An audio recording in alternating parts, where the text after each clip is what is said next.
सर्वांना good morning. माझं नाव आशा पाटील आहे आणि मी ठाण्यावरून आहे.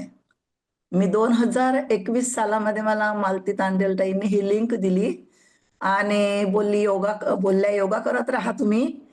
तुम्हाला बरं वाटेल पित्तासाठी, कारण आमचा होता म्हणजे व्हॉट्सअपवर चालू बोलणं चालू असं. तर मी म्हणत होती, आम्ही तर योगा करत होतो, आपण तर योगा केलाय ताई, शिकलो पण आपण, पण मग काहीच फरक पडत नाही. नाही म्हणे, इथे करा, इथे छान योग म्हणजे दाब ताण पीळ सांगतायत. म्हटलं करून बघू काय फरक पडतो. आणि म्हणून मग मी जॉईन झाली, त्यांना ह्याची लिंक मागितली आणि जॉईन झाली. आणि मग त्या काळात योगा सकाळी आणि प्राणायाम संध्याकाळी असायचा. आणि शेट्टे सर आणि सकाळी पण आणि संध्याकाळी पण, म्हणजे आलटून पालटून कोणीतरी खूप छान काहीतरी 5-10 मिनिटाचं सांगत होते. आणि तो प्राणायाम झाल्यानंतर ते 5-10 मिनिटं ऐकल्यानंतर एवढा मनावर प्रभाव पडला की बापरे, इथे तर काही वेगळंच सांगतात, खूप छान सांगतात. आणि म्हणून मग अगदी नित्य नियमाने न चुकता सातत्याने योगा चालू झाला. आणि मग माझ्या तर प्रॉब्लेम होतेच पित्ताचे, मला अल्सरायटिस कोलायटिस होता. सगळं म्हणजे सगळे आता काय सांगत बसू, टेस्ट सगळ्या करून झाल्या होत्या, एंडोस्कोपी किती वेळानं, लॅप्टोस्कोपीनं, काय काय म्हणतात ते, पण मला फरक पडत नव्हता.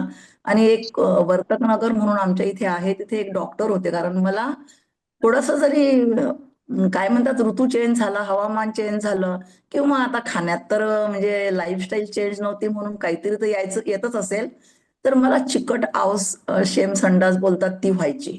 मग त्यामुळे मला खूप कंबरदुखीचा आणि पोटातल्या ह्याचा खूप प्रॉब्लेम असायचा. आणि त्यामुळे ते बंद व्हायला सारखे कुठल्या कुठल्या गोळ्या, डॉक्टरांनी अँटीबायोटिक पासून तर कसल्या कसल्या गोळ्या चालू असायच्या.